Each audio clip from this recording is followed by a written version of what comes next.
Here I will the story of the Ramayana. This is story from India. Dear friends, based on the Ramayana story, there were three kings. There were Rahwana, Rama, and Hanuman. Rahwana was the king of Alanka. He was very rich and powerful.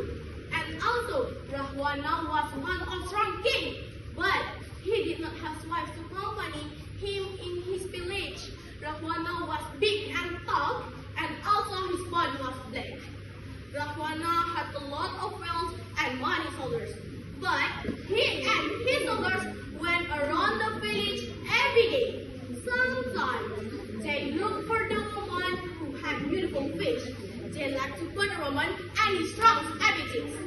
He did not listen to people's aspirations. He did not want to help the poor people. All people went away from him and his soldiers. People had looked for him. The third king of story was Rama. Rama was the king of Ayodhya. He was handsome